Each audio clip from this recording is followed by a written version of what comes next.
Malam-malam dia telepon saya. Dia bilang, "Ustazah, pakaian apa yang Allah minta saya untuk pakai?" Saya tahu masalah pakaian ini jangankan untuk orang yang baru masuk Islam, yang Islam dari lahir aja kadang masih berat buat menutup aurat di negeri sana ya, di Australia sana. Jadi saya bilang, udahlah, kamu gak usah tanya-tanya urusan pakaian dulu, kamu pakai aja yang paling nyaman buat kamu. Selebihnya kamu pelajarin sholat, kamu pelajarin zikir, kamu pelajarin keimanan, kamu pelajarin wudhu. Saya bilang, dia bilang, saya akan pelajari semuanya perlahan-lahan Ustazah, tapi kasih tahu juga cara berpakaian yang benar. Akhirnya karena dia memaksa, saya pun kasih tahu, perempuan menutup auratnya dengan pakaian yang tidak ketat, dengan pakaian yang longgar dan seterusnya. Rambutnya ditutup juga dengan kerudung dan seterusnya. Pagi-pagi ada yang mengetuk rumah saya. Saya buka, perempuan yang kemarin masuk Islam udah ada di hadapan saya dengan pakai abaya, dengan pakai baju gamis, pakai kerudung rapi, bahkan pakai kaos kaki. Dia tanya, "Ustazah, seperti inikah pakaian yang Allah inginkan untuk saya pakai?" Bahasanya bukan yang diwajibkan bagi kami seorang muslimah, enggak. Dia bilang yang Allah inginkan untuk saya pakai. Saya bilang, iya betul nak, pakaian seperti itu yang Allah inginkan untuk kamu pakai. Saya penasaran, saya pun ajak dia untuk masuk ke rumah, kita ngeteh, minum teh.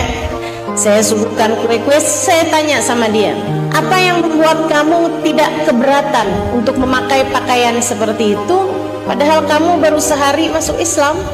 Dia bilang, Ustazah nggak tahu rasanya jadi orang yang tidak beriman sih Ustazah. Ustazah, kami ini, saya, ketika saya belum beriman, saya tidak tahu tujuan hidup ini untuk siapa.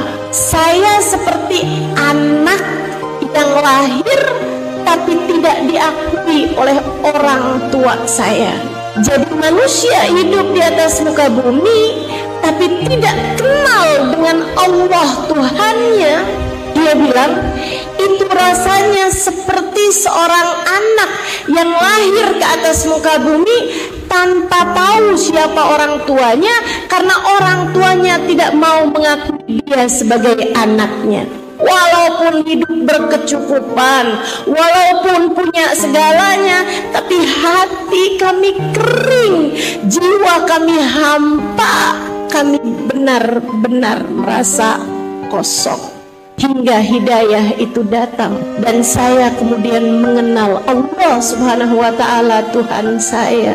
Ustazah, jangankan cuman urusan kain yang menutupi badan saya ini, andai dia memerintahkan saya untuk sesuatu hal yang lebih berat lagi, saya akan melakukannya.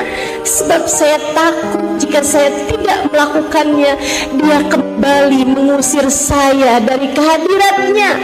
Hati saya kembali dibuat hampa karena dia tidak lagi mau mengakui saya sebagai hambanya. Saya takut kalau Allah mencabut hidayah yang telah Allah berikan dalam hati saya. Bu, Kak, Dek, kita suka lupa. Kadang-kadang yang kita anggap penting, urusan-urusan dunia belaka, kita lupa bahwa kita dikaruniai hati yang telah diberi keimanan, adalah sebuah pertanda Allah cinta kepada kita, adalah sebuah pertanda betapa berharganya kita di hadapan Allah Subhanahu wa ta'ala.